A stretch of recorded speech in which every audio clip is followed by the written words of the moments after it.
Welcome to Unicebe tutorial. Today we'll learn about chemical kinetics. The topic is rate of chemical reaction. Okay, so there was, understanding. What is that understanding? Today we have seen that what is chemical kinetics. आज हम लोग देखेंगे कि chemical reaction जो होता है उसके rate को कैसे पता करते हैं। यानी केमिकल काइनेटिक्स में हम लोग देखे थे कि जो भी डिफिनीशन था केमिकल काइनेटिक्स का वो क्या था, उसका मीनिंग क्या था, केमिकल काइनेटिक्स क्यों पढ़ते हैं, इसका क्या मीनिंग होता है। तो ये जो केमिकल काइनेटिक्स है, ये केमिकल काइनेटिक्स में हम लोग देखे थे कि कोई भी रिएक्शन कितना फास्ट हो सकता है, कितने एक्सटेंट तक हमारा रिएक्शन प्रोसीड कर सकता है केमिकल इक्विलिब्रियम को अचीव करने के लिए। केमिकल इक्विलिब्रियम को अचीव करने के लिए हमारा रिएक्शन कितने एक्सटेंट तक जा सकता है, कौन कितना उसका मतलब स्पीड हो सकता है, that is time taken by reaction to reach equilibrium, है ना। तो पहला हमारा हो गया फिजिबिलिटी ऑफ केमिकल रिएक्शन, दूसरा extent to which a reaction will proceed, ठीक है, और तीसरा हो गया स्पीड ऑफ ए रिएक्शन। ये तीन बात याद रखिएगा, फिजिबिलिटी, एक्सटेंट और स्पीड ऑफ रिएक्शन, ये हो गया। तो इस तरह से हम लोग देख रहे हैं कि जो हमारा फिजिबिलिटी है, एक्सटेंट है, ये बहुत ही ज़्यादा इम्पॉर्टेंट है। यूँ कहें कि दोनों इक्वली बहुत ही इम्पॉर्टेंट है। रेट और उसके फैक्टर्स जो केमिकल रिएक्शन को डिसाइड करते हैं, वो रेट और उसके फैक्टर्स जो केमिकल इक्वेशन के रेट को भी कंट्रोल करते हैं, ये पूरी तरह से हम लोग इसमें देखेंगे, जानेंगे, समझेंगे। बहुत सारे पैरामीटर्स हैं जो आपको कि कोई फूड हो गया और उस फूड के अंदर जो रिएक्शन हो रहा है जिसके कारण वो स्पॉइल हो रहा है फूड, वो भी रेट के कारण ही है। अगर रेट बहुत फास्ट है तो वो जल्दी ही वो स्पॉइल कर जाएगा, फूड ख़राब हो जाएगा। अगर उसका रेट स्लो है तो फूड हमारा जो रेट ऑफ रिएक्शन है वो काफ़ी स्लो होगा, तो फूड हमारा बहुत लंबे समय तक चलेगा, ख़राब नहीं होगा। ये सब क्वेश्चन जो है आपको केमिस्ट्री के जिस ब्रांच में डील किए जाते हैं वो सब आपका रेट कहलाता है, इक्वेशन जो है रिएक्शन रेट कहलाता है, और ये जो मैकेनिज्म है ये केमिकल काइनेटिक्स कहलाता है। जो काइनेटिक्स वर्ड है वो ग्रीक वर्ड काइनेसिस से लिया हुआ है, मूवमेंट। इस तरह से हम लोग देखते हैं। थर्मोडायनेमिक क्या कहता है? थर्मोडायनेमिक कहता है फिजिबिलिटी ऑफ ए रिएक्शन, जहाँ पर केमिकल काइनेटिक्स ये बताता है रेट ऑफ रिएक्शन, ठीक है। थर्मोडायनेमिक्स ये बताता है फिजिबिलिटी ऑफ ए रिएक्शन, और केमिकल काइनेटिक्स ये बताता है रेट ऑफ ए रिएक्शन। इस तरह से तो थर्मोडायनेमिक डेटा ये बताता है, इंडिकेट करता है कि डायमंड जो है वो ग्रेफाइट में जब तब्दील होगा स्लो, काफ़ी उसका रेट ऑफ जो रिएक्शन है वो काफ़ी स्लो होगा, जब तक कि डायमंड आपका ग्रेफाइट में बदल जाता है। खैर, टुडे आज का टॉपिक है रेट ऑफ केमिकल रिएक्शन। इसमें क्या होगा, मान लीजिए कि कोई रिएक्शन है और वो आयोनिक रिएक्शन मान लीजिए वो हो रहा है, तो आयोनिक रिएक्शन थोड़ा फास्ट होता है, ठीक है। एग्जांपल के लिए आप ले लीजिए सिल्वर क्लोराइड। सिल्वर क्लोराइड का पीपीटी है, वो आपको इंस्टेंटेनियसली होता है। उसमें आपने एक्वस सॉल्यूशन सिल्वर नाइट्रेट और सिल्वर क्लोराइड मिला दिया, और जो सिल्वर आपका पीपीटी तैयार हुआ सिल्वर क्लोराइड का, वो इंस्टेंटेनियस हुआ। दूसरे एग्जाम्पल के लिए देखेंगे, कुछ रिएक्शन ऐसे होते हैं बहुत स्लो होते हैं, जैसे आयरन में रस्ट हो जाना, प्रेजेंस ऑफ एयर और मॉइस्चर, ये आपको आयरन के अंदर रस्ट हो जाएंगे। इस तरह से और भी रिएक्शन है, जैसे like inversion of sugar cane और हाइड्रोलाइसिस ऑफ स्टार्च, ये आपको मॉडरेट स्पीड की तरफ ले जाते हैं। तो ऐसे हम लोग और भी एग्जांपल ले लेंगे इस कैटेगरी को समझने के लिए। सपोज़ कि कोई ऑटोमोबाइल है और वो ऑटोमोबाइल का स्पीड कितना ज़्यादा है ये पता करना है। तो ये कैसे पता करेंगे? कितना उसका पोजीशन में चेंज आया है, कितना वो डिस्टेंस कवर किया है, divided by time taken by that automobile, ये बात है। और दैट ऑब्जेक्ट यानी rate of change of displacement जो है वो निकाल लेंगे, जितना डिस्प्लेसमेंट हुआ है डिवाइड बाई टाइम टेकन और पीरियड ऑफ टाइम। इससे हमको पता चल जाएगा कि ऑटोमोबाइल का क्या स्पीड है। सिमिलरली कोई रिएक्शन है तो उसके स्पीड को हम पता कर सकते हैं। नहीं, speed of reaction we can determine how.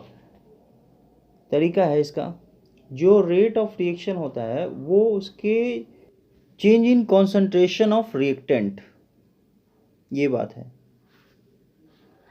यानी कि रेट ऑफ रिएक्शन जो होता है वो change in concentration of reactant और प्रोडक्ट इन यूनिट टाइम।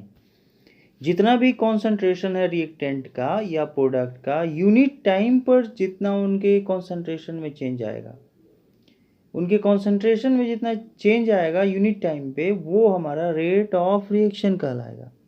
चलिए इसको एक्सप्रेस करने के तरीके जान लें, कैसे एक्सप्रेस करते हैं।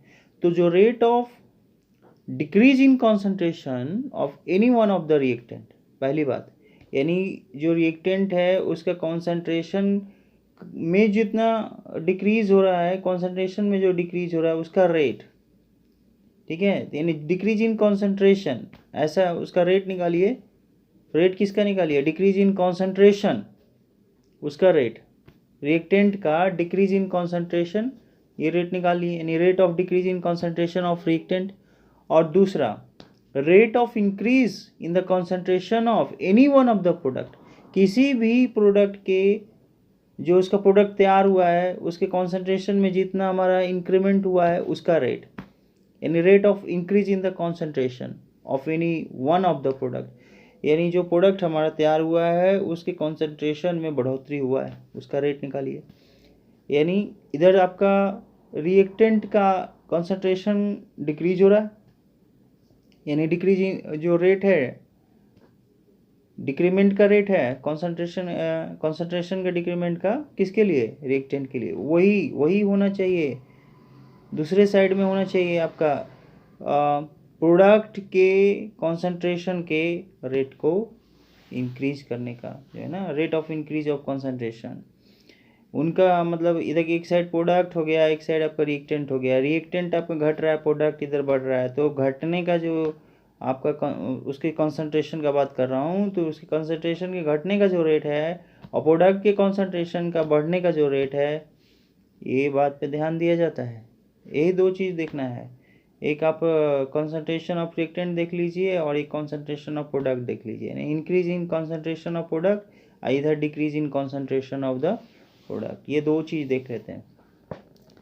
चलिए इस रिएक्शन में हम लोग मान लीजिए कि कोई सिस्टम दिया हुआ है, उस सिस्टम का जो वॉल्यूम है वो कांस्टेंट है, तो हमारा जो है रिएक्टेंट से हम प्रोडक्ट की तरफ बढ़ रहे हैं, है ना। 1 मोल ऑफ हमारा रिएक्टेंट प्रोड्यूस करता है, 1 मोल ऑफ रिएक्टेंट हमारा प्रोड्यूस करता है 1 मोल ऑफ प्रोडक्ट, ठीक है।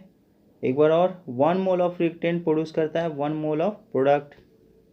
रिएक्टेंट को R से बताइए, प्रोडक्ट को P से बताइए, अच्छा रहेगा। और इस तरह से R1 P1 हमारा कॉन्सेंट्रेशन है रिएक्टेंट एंड प्रोडक्ट का, ठीक है, T1 टाइम पे और T2 टाइम पे। तो T1 टाइम पे हमारा R1 और P1 हो गया कॉन्सेंट्रेशन रिएक्टेंट एंड प्रोडक्ट के लिए, और T2 टाइम पे R2 और P2 हो गया, है ना, कॉन्सेंट्रेशन। तो R2 और P2 हो गया T2 टाइम पे कॉन्सेंट्रेशन। तो जो हमारा ये स्क्वायर ब्रैकेट आपको एक्सप्रेस करता है कि एक्सप्रेशन इनका कॉन्सेंट्रेशन का क्या एक्सप्रेशन, ये यानी मोलर कॉन्सेंट्रेशन के रूप में हम लोग यूज़ करते हैं। तो rate of disappearance of reactant equal to decrease in the concentration of R divide by time taken minus delta R upon delta T, यानी हम लोग रेट निकाल लिए, decrease in rate of the reactant. और दूसरा हो गया rate of appearance of product, पहले हम लोग निकाले थे डिसअपीयरेंस ऑफ रिएक्टेंट, अब हम लोग निकालेंगे rate of appearance of product equal to increase in the concentration of product divide by time taken, ये हो गया plus delta P by delta T, यानी उधर क्या था minus delta R by delta T, इधर हमारे पास plus delta P by delta T है। तो इस तरह से, तो ये जो डेल्टा R है वो नेगेटिव क्वांटिटी बताता है कि कॉन्सेंट्रेशन ऑफ रिएक्टेंट जो है वो डिक्रीज कर रहा है, और इसमें हमारा जो रेट ऑफ रिएक्शन है वो पॉजिटिव क्वांटिटी होगा, किस में, rate of appearance of product में। तो ग्राफ की बात कर लें तो ग्राफ जो है आपका जो डिक्रीमेंट का ग्राफ है वो नीचे की तरफ आ जाता है। वो डिक्रीमेंट ग्राफ है तो वो आपका जो है नीचे की तरफ ग्राफ आएगा। पहले उसका T1 टाइम पे ग्राफ काफ़ी हाई रहेगा, T2 पे ग्राफ हमारा थोड़ा डाउन होगा, T1 पे थोड़ा और डाउन, इस तरह से ऊपर से नीचे की तरफ ग्राफ हमारा आता है। ये हमारा decrease in the concentration of reactant होता है, इसका स्लोप हमारा नेगेटिव मिलता है। वहीं पर जो हमारा प्रोडक्ट है उसके कॉन्सेंट्रेशन में इंक्रीमेंट हो रहा है तो rate of appearance of product उसका जो स्लोप मिलेगा आपको वो पॉजिटिव मिलेगा। समझ में आ गया? वो पॉजिटिव मिलेगा स्लोप। ठीक है, तो एवरेज रेट डिपेंड करता है change in concentration of reactant और product and time taken for that change to occur. ये बात है। इसका जो यूनिट होगा, unit of rate of reaction, वो होता है mole per litre per second. Concentration per time, ये मीनिंग होता है। कंसंट्रेशन का मोल पर लीटर हुआ तो आपका ओवरऑल रिएक्शन का जो रेट ऑफ रिएक्शन है उसका यूनिट हो गया मोल per litre per second. Gaseous reactions के लिए जब कंसंट्रेशन लेते हैं तो वो आपका पार्शियल प्रेशर के टर्म में हम लोग बताते हैं, वहाँ पर आपका जो यूनिट होगा ATM पर सेकेंड होता है। आज के लिए इतना ही, अगले बार नेक्स्ट वीडियो में मिलते हैं। Thank you for watching my video. Thank you so much.